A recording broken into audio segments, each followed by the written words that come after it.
تو عقل مند آدمی جو ہے پہلے پہچاننے کی کوشش کرتا. اب آپ چلے جائیے, میں ذرا لائٹر موڈ میں بات کروں تب بھی بات پھیل جائے گی, سیریس موڈ میں بات کروں تبھی. مثلا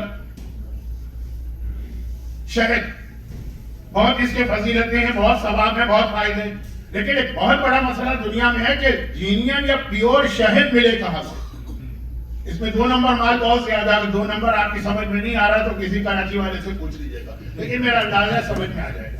اب آپ جائیے تو آپ کو طریقے بتائے جائیں گے. شہد خریدو تو اس طرح چیک کرو کہ یہ پیور شہد ہے کہ یہ جعلی یا 2 نمبر یا فیک شہد, یا مثلاً گھی, اصلی گھی اور اس کی پہچان. یا جو بہت بڑا مسئلہ پیش آ جاتا ہے کیونکہ بعض مراجع کیا تو حرام بھی ہے آج کل کے نہیں, وہ یہ ہے کہ گندے انڈے خرید کے لائے, گندا انڈا ہے تو اس کا کھانا بھی حرام ہو جاتا ہے بعض مراجع کے پاس. اور جو آج کے مراجع ہیں کہ نہیں سبزی کو میں پھینک دو, سفیدی کھا لو, چھوڑ دی. پتہ کیسے چلے کہ یہ ابھی تو توڑا نہیں ہے نا, یہ صحیح ہے کہ غلط, تو پانی میں ڈالو تو اگر ڈوب جائے گا تو وہ صحیح ہے, اور اگر کھڑا رہے گا تیرے گا. اب یہ ساری چیزیں ہیں نا جو آپ بچپنے سے سنتے آ رہے ہیں. موتی عقیق پیر ہوتا ہے جو آپ عراق ایران سے خرید کے لاتے ہیں. پہلا سوال آپ وہاں پہ یہی کرتے ہیں کہ مولانا کوئی طریقہ ہے کہ پتہ چلے یہ اوریجنل اور جینین عقیق ہے. یہ مصنوعی آج تک تو فیکٹری میں بنتے ہیں, ہر چیز کا یہ مسئلہ ہے. تو چھوٹی چیز ہے. اب آگے بڑھیے, میں نے کرنسی نوٹ کی مثال دی, فیک نوٹ کتنے زیادہ مارکیٹ کے اندر, تو ایسا تو آپ نہیں لیں گے نا, آپ کو چیک کرنا ہے کہ صحیح ہے کہ غلط. اور آگے یہ بڑی بڑی چیزیں ہیں, مثلا پھر یہ آئی فون ہے یا مختلف اور بہت ساری چیزیں. تو آدمی چیک کرتا ہے جتنے قیمتی چیز خرید رہا ہے کہ یہ جینین ہے کہ نہیں. صحیح دکان پہ جاتے ہیں, ریپوٹیشن والے کے پاس جاتے ہیں, اس کمپنی کے اپنی دکان پہ ایپل کے اسٹور پہ جا کے خریدیں گے مثلا. یہ سب کرتا ہے. یہ ساری چیزوں کی کیا اہمیت ہے اسلام کیا؟ کچھ بھی نہیں, نتھنگ. دین ہمارے پاس ہے, جبکہ ہم کو پہلے سے بتایا گیا کہ اس میں فیک بھی ہے, جھوٹا بھی ہے. اسلام ایک بنایا گیا, اور جب اسلام غلط بنایا گیا. اچھا یہاں پہ یہ بھی ایک ریزن ہے کہ لوگ آل محمد کے اتنے خلاف کیوں ہو گئے. عام لوگ نہیں, حکمران. ون آف دا ریزن یہ بھی. مجھے یاد ہے ہمارے بزرگ خطیب ایک مثال دیا کرتے تھے, اور وہ یہ ہے کہ فرض کیجیے کہ کہیں پہ کوئی غلط چیز پھیلانا ہو تو جو اس کو پہچاننے والے لوگ ہیں ایکسپرٹ, پہلے ان کا خاتمہ کرو.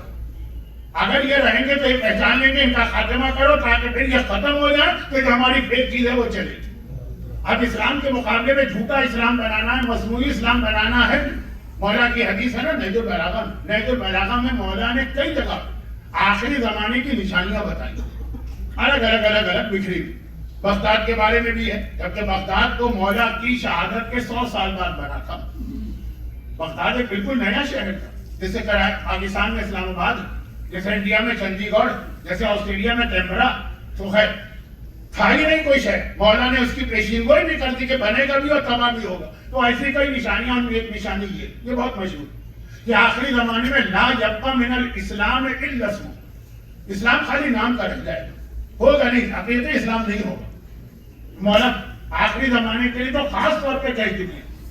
ہمیں بہت دلچسپی ہے کہ زمانہ شاید آخری زمانہ, جیسا کہ میں پہلے دن سے کہہ رہا ہوں نا, دنیا میں کہیں کوئی واقعہ پیش آ جائے, کسی نہ کسی طرح اس سے یہ ثابت کرنے کی کوشش کی جاتی ہے سوشل میڈیا پر کہ یہ آخری زمانے کی ایک نشانی اور.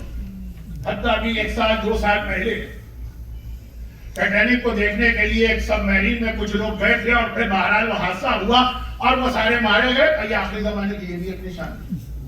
ٹائٹینک کو دیکھنے جائیں, مر جائیں سمندر میں, تو وہ بھی آخری زمانے کی نشانی. تو کوئی سیاسی واقعہ پیش آ جائے, کوئی جنگوں کا واقعہ پیش آ جائے, کوئی موسم کی تبدیلی کا واقعہ, کہیں پہ کوئی زلزلہ آ جائے, کہیں پہ کوئی حکمران مارا جائے, کہیں پہ کوئی نیا حکمران بن جائے, یہ آخری زمانے کی نشانی. تو بھائی آخری زمانے کی یہ نشانی بھی دیکھو نا کہ لا یبقى من الاسلام الا اسمہ, خالی نام کا اسلام رہ جائے گا. اگر یہ آخری زمانے کی نشانی ہے تو چیک کرو کہ تمہارے پاس جو اسلام ہے یہ نام والا اسلام ہے کہ حقیقی اسلام ہے. اب پاکستان میں ایک بہت بڑی انڈسٹری ہے. میں تو اپنے کراچی کی بات کروں, مجھے یاد ہے اپنے بچپن میں وہ آتے تھے ہلدی پیپر والے, وہ جو آ کے گھر سے چیزیں لے جاتے ہیں, تو انہیں بڑے قیمتی پرفیوم ہوتے ہیں. وہ کہتے تھے اس کی خالی بوتلیں چاہیے. کیا فائدہ؟ کہا کہ کراچی کا علاقہ ہے لالو کھیل, وہاں کے گھروں کے اندر اس بوتل کے اندر جو ہے وہ گھر میں بنا ہوا پرفیوم ڈال کے اصل پرفیوم کے نام سے بیچا جائے. بوتل وہی ہوگی, پیکنگ وہی ہوگی, لیکن اس کے اندر جو کچھ ڈالا جائے گا وہی گھر میں بنا. یا پاکستان کا جو اس کو سب سے بڑا مسئلہ ہے, ہیپیٹائٹس بی جو ہے پاکستان میں ایڈس سے زیادہ خطرناک. پاکستان میں ایڈس اتنا نہیں ہے, اتنے لوگ نہیں مرتے جتنا ہیپیٹائٹس بی یا سی سے مرتے. ڈاکٹر صاحبان کہیں گے مولانا پھر آپ نے ہماری فیلڈ میں دخل دیا. نہیں, میں آپ کی فیلڈ میں دخل نہیں دے رہا ہوں, یہ تو ایک ہیپیٹائٹس آپ ہی لوگ بتاتے ہیں. اور ریزن کیا ہے؟ ریزن ہے پانی, پینے والا پانی اتنا پولیوٹڈ ہے کہ جس کی وجہ سے آدمی کا لیور خراب ہو رہا ہے. چنانچہ بہت سے لوگ اس کے بدلے میں پھر بوٹلڈ پانی پیتے ہیں, چاہے وہ منرل کے نام سے بیچا جائے, چاہے وہ فلٹر کے نام سے بیچا جائے. لیکن ہوتا کیا, کمپنی کی بوٹل تو صحیح ہوتی ہے, پانی اس کا وہی بھرا جاتا ہے جو گٹر سے اٹھایا گیا. پاکستان میں کام سے چیز, اور ہر لیبورٹری ٹیسٹ یہ بتاتا تو بوٹل پرفیوم کی ہو, پانی کی ہو, جو بھی ہے اس کے اندر جو چیز بھری گئی وہ غلط. اسلام کا نام ہوگا, نام ہے اسلام کا, اذانیں ہو رہی ہیں, مسجدیں ہیں, نمازیں پڑھی جا رہی ہیں, یہ بھی آخری زمانے کی نشانی کہ آخری زمانے کے اندر مساجد کی حالت یہ ہوگی کہ معمورۃ ومن ہدایۃ خالیہ. پبلک کی تعداد کو دیکھے گا تو ہر مسجد بھری تھی. جس مسجد کے بارے میں سنے کمپلین ہوگی کہ جگہ کم پڑ رہی ہے, اس کا ایکسٹینشن چاہیے. جو مسجد دنیا میں کہیں چلے جائیے آپ, لیکن لوگوں سے بھری ہوئی ہے, ہدایت سے خالی ہو جائے. اسلام تو ہدایت کا نام ہے نا. وہ الذی ارسل رسولہ بالہدی, رسول ہدایت لے کے آئے. قرآن کی 3 جگہ آنے والی آیت وہ نہیں ہوگی. یعنی بوٹل وہی, مسجد وہی ہے, اس کے اندر جو چیز ہے وہ جو ہے وہ 2 نمبر ہے. اب یہ آخری زمانے کی یہ نشانی ہم کو مجبور کر رہی ہے, ہم سوچیں کہ صحیح ہے کہ غلط. جو صحیح ہے اس کے اندر بھی آ گیا کہ لوگ ٹکڑے کریں گے اسلام کے, وہ ایک الگ موضوع ہے, بعد میں آئے. لیکن اس کے سامنے مقابلے میں جو جھوٹا. اب کیسے پتا چلے؟ تو جس طریقے سے دنیا میں ہر جگہ بیچ کر ٹیسٹ ہوتے ہیں, یہ سونا صحیح ہے کہ نہیں, اردو میں کہتے ہیں کسوٹی. اس کسوٹی پر اس کو گھس کے دیکھا جاتا ہے کہ یہ سونا جو ہے وہ واقعا سونا ہے کہ نہیں. پیتل کی نقل کوئی نہیں بنائے گا, کاپر کی نقل کوئی نہیں بنائے گا, براس کی نقل کوئی نہیں بنائے گا, سونے کی بنتی ہے. اس لیے نوٹ ہے, اس کی چیکنگ ہوتی. اسی طرح میں جو باقی مثالیں کیوں ریپیٹ کروں, اسلام کیا چیزیں اسلام نے ہم کو بتائی ہیں جس کے ذریعے سے ہم چیک کریں کہ جو اسلام ہمارے پاس ہے, ہمارے گھروں میں ہے, ہماری سوسائٹی میں ہے, یہ وہی والا اسلام ہے کہ هو الذی ارسل رسولہ بالہدی ودین الحق. اللہ نے اپنے رسول کو حق والے دین کے ساتھ بھیجا. یہ وہی ہے کہ ہمیں پتہ بھی نہ چلا اور معلوم ہوا کہ اس کے اندر ساری تبدیلیاں آ گئی. اب وہ کیا چیزیں ہیں وہ میں اس میں سے کچھ چیزیں مختصراً بتاؤں گا. لیکن نمبر 1, اور یہ بہت اہم چیز, نمبر 1 تو نماز ہونا چاہیے تھی, لیکن نہیں, نماز سے بھی زیادہ نہیں. اور وہ یہ ہے کہ اسلام میں عورت کا اسٹیٹس, یہ بہت بڑا مسئلہ ہے. آپ پوری دنیا کی ہسٹری دیکھ لیجئے, اسلام پہلا مذہب ہے جس نے عورت کو عزت دی ہے, عورت کو احترام دیا, عورت کے اسٹیٹس کا قائل ہوا, اور سب سے بڑھ کر عورت کو انسان سمجھا. اس سے پہلے عورت کو انسان نہیں سمجھا جاتا تھا, جانور. اس کی ایک دلیل, ایک آدمی مر گیا, اس کی جائیداد تقسیم ہو, یہ مکان ہے نا تو آدھا اس بیٹے کو ملے گا, آدھا اس بیٹے کو ملے گا. یہ زمینیں ہیں, کھیت وغیرہ, یہ اس کا حق ہے, وہ اس کا حق ہے. یہ کیش ہے, درہم و دینار, اتنا اس کا ہے, اتنا اس کا. اور جو مرنے والے کی بیویاں ہیں وہ تقسیم ہوں گی اولادوں میں کہ 2 تم لے جاؤ, 2 تم لے جاؤ. جیسے بکریاں تقسیم ہوتی تھی, جیسے اونٹ تقسیم ہوتے تھے, جیسے گائے بھینس تقسیم ہوتے تھے. یہ اسلام ہے کہ جس نے آ کے عورت کو ایک عزت دی, ایک احترام دیا, ایک اسٹیٹس دیا, اور کہا کہ عورت برابر کی ہے تمہارے ساتھ. سورہ نحل کی آیت, مومنن او مومن, جو نیک کام کرے گا چاہے مرد ہو چاہے عورت, اللہ کیا اس کے لیے اجر. ہاں بس اتنا فرق ہے, ایکول بٹ ڈفرینٹ ہے, برابر, لیکن ذمہ داریاں اور ڈیوٹیز الگ الگ. اگر کہ میں اس کو جا کے کربلا سے بعد میں واضح کروں گا, لیکن آج اتنی لمبی بات نہیں ہوگی, آج صرف اتنی بات ہوگی. ایکول کا مطلب یہ نہیں ہوتا کہ وہ ہو بھی سملر. پاکستان مثلا میں مثال دے دوں, گریڈ 22 کے آفیسر ہوتے ہیں سیکریٹری, گریڈ سب کا برابر, لیکن جو ڈیفنس سیکریٹری ہے, جو فارن منسٹر ہے, جو آپ یہاں سیکریٹری آف اسٹیٹ کہلاتے ہیں, جو فائنانس سیکریٹری ہے, ڈیوٹیز الگ الگ ہوتی, اسٹیٹس سیم. تو عورت اور مرد سیم ہے, ڈیوٹیز الگ. اچھا ڈیوٹیز الگ ہے نا, تو اس میں ایک بات میں بتا دوں, ذرا یہ لائٹر موڈ میں سنیے اور اس کا سیریس اور عقلی پہلو دلیل کر سنیے. آج نہیں, آج ذرا لائٹر موڈ میں. دنیا میں کہا جاتا ہے کہ سب سے زیادہ پاپولر دو شارٹ اسٹوریز, سب سے زیادہ, اس میں جو پہلی والی ہے نا, وہ پورا مولا کے کلام کی کاپی بنائی تھی. ہمارے مومنین کو بھی نہیں پتا.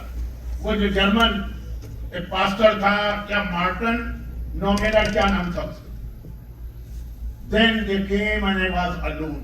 وہ جو بہت مشہور ہے, پورا مولا. آپ کو لگے گا کہ کلام امام کو اس نے اپنے الفاظ میں بنا لیا ہے, اور دنیا میں کہا گیا کہ یہ most popular short story, 1945 German pastor.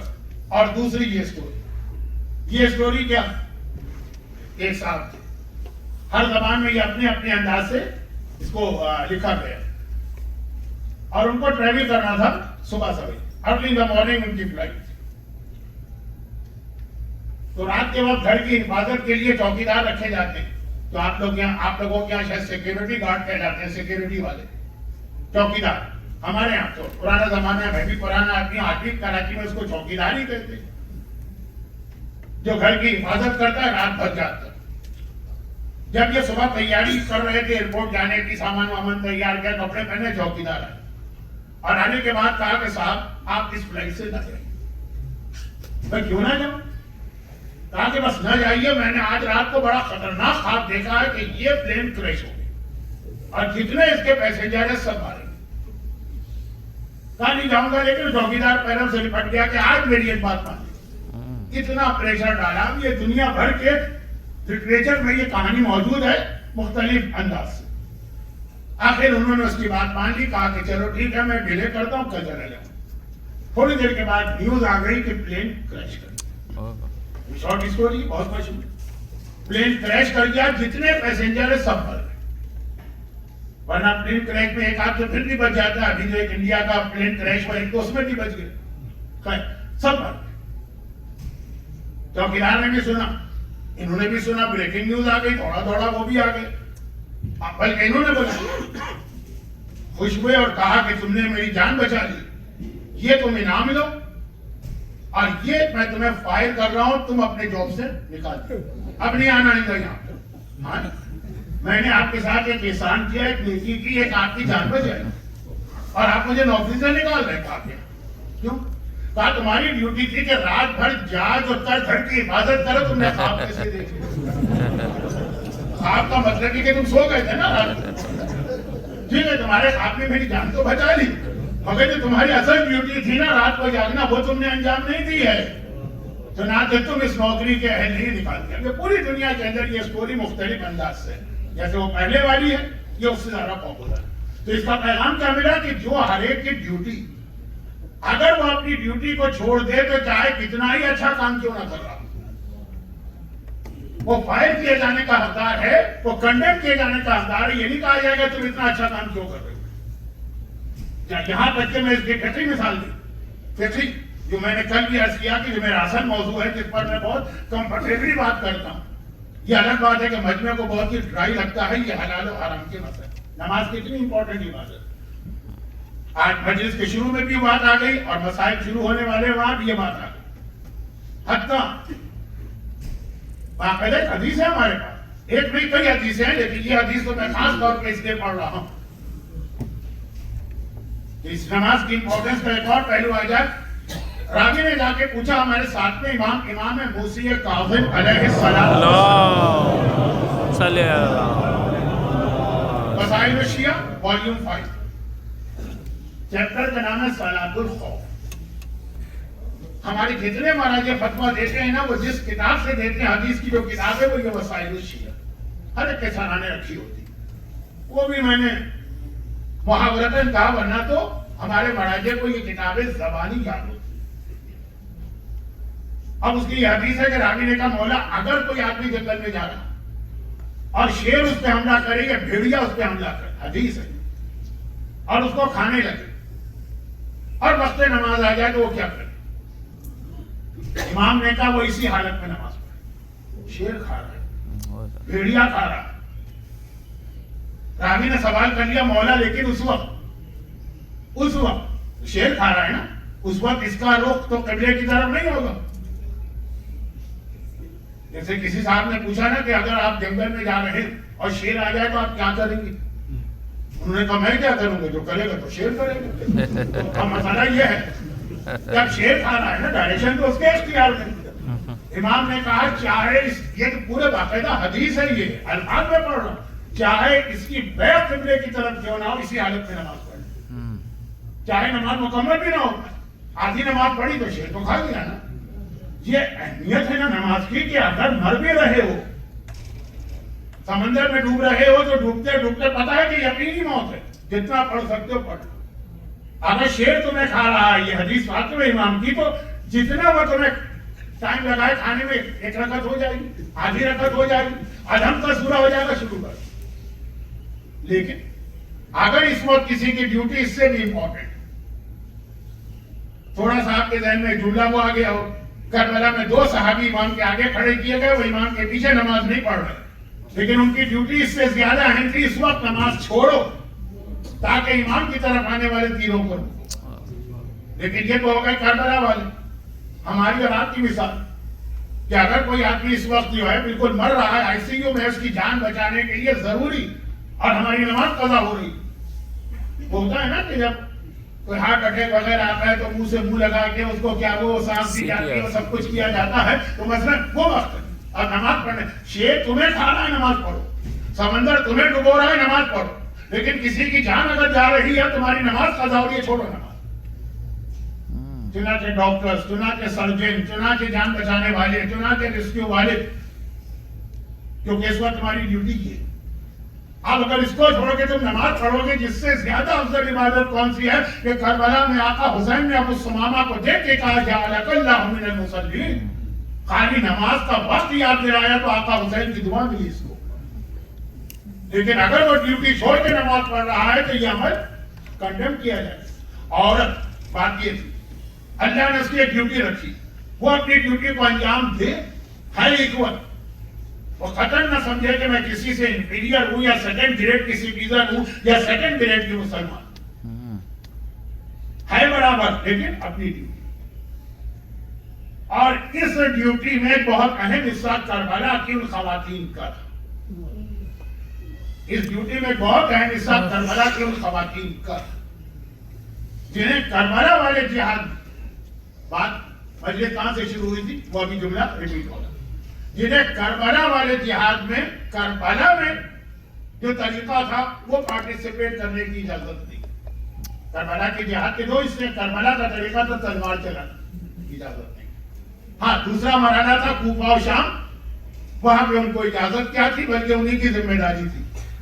تو امام زمانہ کے جہاد میں تلوار چلانے والا فریضہ عورتوں کا نہیں ہوگا، لیکن دوسرا ہوگا جو آنے والی مجالس میں تھوڑے تھوڑے اشارے آئیں. تو اب کربلا میں ان کا فریضہ کیا تھا؟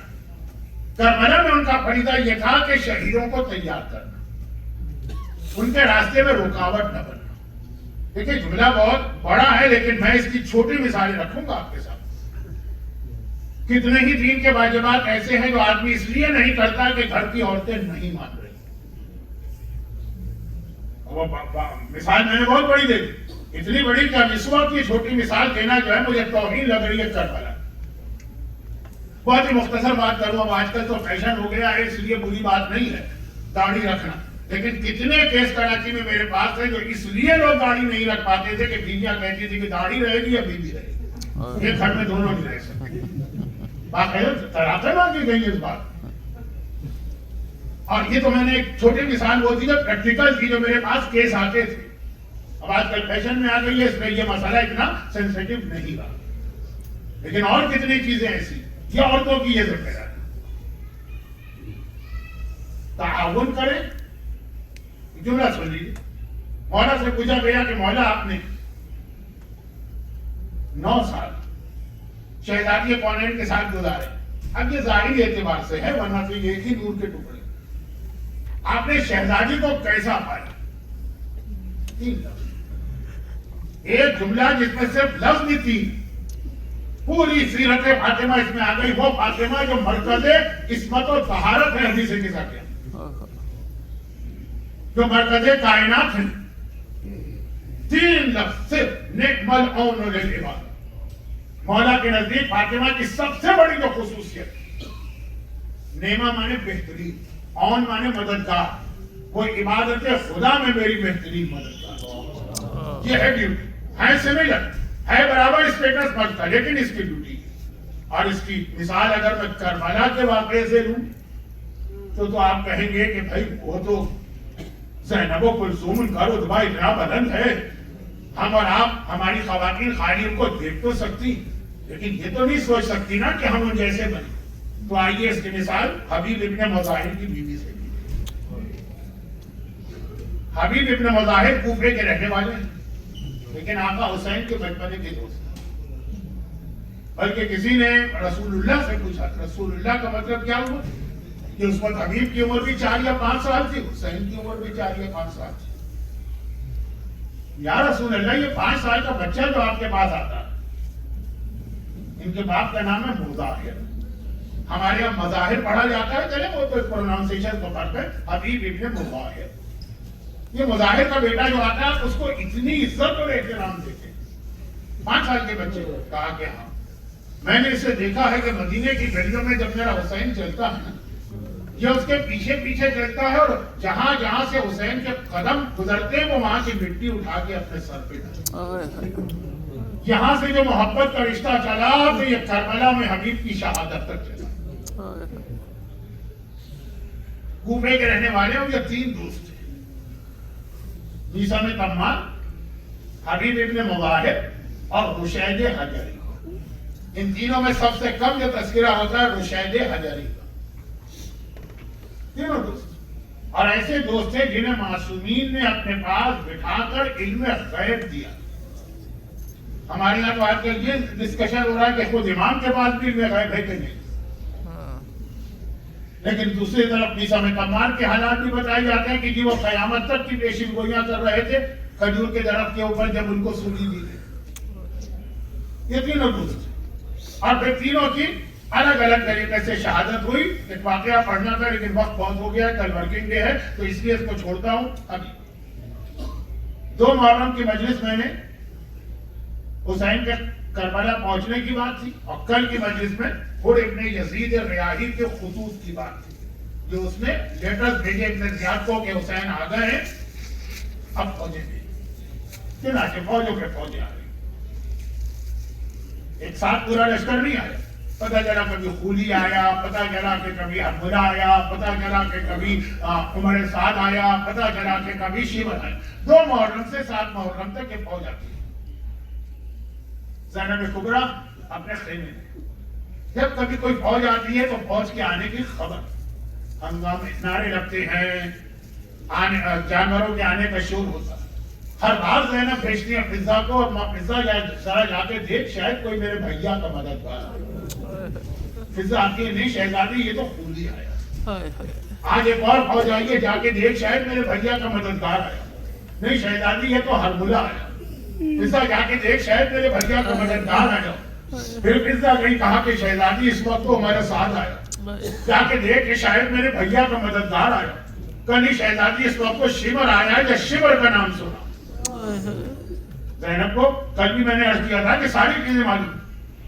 کہا کہ فضا جا کے بھائی کو بلا، بھیا کو بلا کے لا. حسین آئے، زینب کیا بات؟ کہا 2 محرم سے آج تک ہر تھوڑی دیر کے بعد کسی فوج کے آنے کی خبر سنتی، اور جو آنے والا ہے تیرے خون کا پیاسا، کیا تیرا کوئی نہیں ہے جسے تو جو یہاں پہ آئے؟ حسین نے کہا زینب کوئی اور یہ سوال کرتا تو میں جواب دیتا، تجھے کیا جواب؟ تو نے دیکھا نانا کے بعد کسی نے ہمارا ساتھ دیا؟ تو نے دیکھا اماں پہ مصائب ڈھائے گئے، کسی نے ہمارا ساتھ دیا؟ تو نے دیکھا کہ بابا علی پہ کیا کیا مصیبتیں آئیں، کسی نے ساتھ دیا؟ تو نے دیکھا بھیا حسن کا کلیجہ ٹکڑے ٹکڑے ہوا، اس سے پہلے کسی نے ہمارا ساتھ دیا؟ جب اس سے پہلے کسی نے ساتھ نہیں دیا تو آئی وٹنس ہے. تو آج کون آئے؟ ایک بار زینب نے بڑے ہی ٹرسٹی انداز میں کہا ٹرسٹ مار دی، لیکن بھیا مجھے پتا ہے ایک ایسا ہے کہ اگر تو اسے بلائے کوئی آئے کہ نہ آئے وہ ضرور آئے گا، تیرے بچپنے کا دوست حبیب ابن مظاہر۔ اللہ، حبیب ابن مظاہر میدان کربلا میں زینب یاد کر لی۔ اور ایک بار حسین نے حبیب کے نام خط لکھا، من الحسین ابن علی الى الرجل الفقیہ، یہ علی کے بیٹے حسین کا خط ہے ایسے مرد کے نام جو فقیہ ہے، دین کو سمجھتا ہے۔ یہ لفظ کی تشریح بعد میں ہو۔ دوپہر کا وقت ہے، شہر کوفہ ہے، حبیب اپنی بیوی کے ساتھ دسترخوان پر بیٹھے ہیں، دونوں کھانا کھا رہے ہیں۔ ایک بار حبیب کی بیوی کے گلے میں لقمہ اٹکا۔ یہ خیال اس زمانے میں یہ تھا کہ اگر گلے میں لقمہ اٹکے گا تو اس کا مطلب یہ ہے کہ کوئی یاد کر رہا۔ زوجہ حبیب نے گھبرا کے کہا، حبیب ایسا لگ رہا ہے کہ کوئی تمہیں یاد کر رہا، کہ ہمیں یاد کر رہا۔ اور جیسے ہی کہا ویسے ہی دروازے پہ کسی کی دستک کی یا نوکنگ کی آواز آئی۔ حبیب نے پوچھا کون؟ جواب آیا، انا برید الحسین، میں حسین کا قاصد۔ وہ اتنا سننا تھا، حبیب طرف کے آگے بڑھا۔ زوجہ حبیب 50 پلس، لیکن حجاب قاصد کا نام سنا، فوراً پردے کے پیچھے چلی گئی۔ حبیب نے دروازہ کھولا، شاید قاصد کو بعد میں دیکھا ہو، پہلے اس کے قدموں کو چوما ہو کہ یہ وہ پیر ہے جس سے تو میرے آقا کی بارگاہ سے چل گیا۔ آگے بڑے احترام سے بٹھائے، کہا کہ خط لے کے آیا ہوں۔ قاصد نے کہا، حبیب نے خط دیکھا، حسین نے حبیب کو بلایا تھا، لیکن کوفے کے حالات بڑے خطرناک ہیں۔ جگہ جگہ گورنمنٹ کے سپاہی گھوم رہے ہیں، جاسوس۔ ذرا کوئی خبر ملے کہ یہ حسین کا ساتھ دینا چاہتا ہے، پورا گھر تباہ کیا جائے گا۔ حبیب نے مصلحتاً کہا کہ چلا جا، میں بعد میں جواب دوں۔ دروازہ بند کیا، پردہ ہٹایا۔ زوجہ حبیب بے چینی اور بے قراری سے پردے کے پیچھے ٹہل رہی۔ اے حبیب، میرے آقا کا قاصد آیا تھا، کیوں آیا؟ کہا میرا آقا کربلا آ گیا۔ کربلا کتنا دور ہے کوفے، اور مجھے بلایا۔ زوجہ حبیب کہتی ہے کہ حبیب تو نے کیا فیصلہ کیا؟ اب حبیب کو یہ دیکھنا ہے کہ کہیں میری بیوی میرے راستے میں رکاوٹ نہ بنے۔ کون عورت آسانی سے اپنا سہاگ قربان کرنے کو تیار؟ ایک مرتبہ کہا کہ میں سوچ رہا ہوں کہ کیا فیصلہ کروں۔ یہ باقاعدہ مقتل کا جملہ ہے، کتاب میں لکھا ہوا۔ زوجہ حبیب ایک مرتبہ جوش میں آ گئی، ہاتھوں سے کنگن یا چوڑیاں اتار کے پھینکی۔ کہا حبیب، یہ چوڑیاں تو پہن لے، اپنی تلوار مجھے دے دے، فاطمہ کا بیٹا میرے شوہر کو بلائے اور میرا شوہر کہے کہ ابھی میں سوچ رہا ہوں، میں میری تلوار لے کے جاؤں گی اور اپنے آقا کی نصرت و مدد کروں گی۔ یہ بھی کتاب میں لکھا ہوا جملہ پڑھ رہا ہوں۔ حبیب نے کہا مجھے اپنا خیال نہیں ہے، تیرا خیال ہے کہ میرے بات کیا کرے۔ زوجہ حبیب کا جواب بھی کتاب میں لکھا، کہا اے حبیب میں مٹی کھا کے گزارا کر لوں گی، مگر یہ برداشت نہیں کر سکتی کہ میری شہزادی کا لال میرے شوہر کو بلائے اور وہ کہے کہ میں سوچ رہا ہوں۔ حبیب نے کہا کہ تو نے تو میرا مسئلہ آسان کر دیا، چلنے لگے، ابھی جا نہیں رہے، اس کمرے سے نکلی۔ زوجہ حبیب نے دامن پکڑ لیا تھا، مگر ایک وعدہ کر، جب آقا کی بارگاہ میں جائے گا پہلا میرا سلام پیش کرے گا، پھر اپنا سلام۔ یہ ہے عورتوں کی ذمہ داری جو بعد میں تفصیل آئی۔ اور حبیب ایک مرتبہ حالات دیکھ رہے کوفے کے، اور یہ بھی پتا ہے کہ ابن زیاد کو معلوم ہے کہ میں حسین کا کتنا محب۔ میرے پیچھے جاسوس لگے، غلام سے کہا میرا گھوڑا لے کے شہر کے باہر چلے۔ میں رات کے وقت اندھیرے میں چپکے سے حبیب کو باہر نکلتے نکلتے دیر ہو گئی، آدھی رات کا وقت ہو گیا۔ جب پہنچے تو کیا دیکھا، گھوڑے کی گردن میں ہاتھ ڈالے میں غلام کہہ رہا ہے کہ اے میرے آقا کی سواری کے جانور، شاید میرا آقا ڈر گیا ہے، وہ نہیں آئے گا تو میں تجھ پر بیٹھ کر اپنے آقا حسین کی مدد کو جاؤں گا۔ حبیب نے ایک مرتبہ آقا مولا میری جان قربان، آج یہ دن آ گیا ہے کہ اپنا غلام تیری مددگار بننے کا خیال کر۔ میں بات کو مختصر کرتا ہوں۔ حبیب میدان کربلا میں پہنچے، 2 محرم کے بعد آج پہلا دن تھا کہ حسین کے قافلے میں کوئی آیا تو سارے لشکر میں خوشی کے نعرے بلند، تکبیر کے نعرے بلند۔ یہ آواز جو سنی تو زینب نے کہا اماں فضا ذرا دیکھ میرے بھائی کے لشکر میں آج یہ نعرے کر رہے۔ فضا دیکھ کے آئی، کہا کہ شہزادی میرے آقا کے بچپنے کا دوست حبیب ابن مظاہر آ گیا۔ زینب نے سنا، کہا جاؤ پھر حبیب کو بلا کے لاؤ، میں ان سے کچھ بات کرنا چاہتی ہوں۔ ایک بار زینب خیمے کے اندر ہے، بیچ میں پردہ پڑا ہے، پردہ پڑا ہے حبیب خیمے کے باہر۔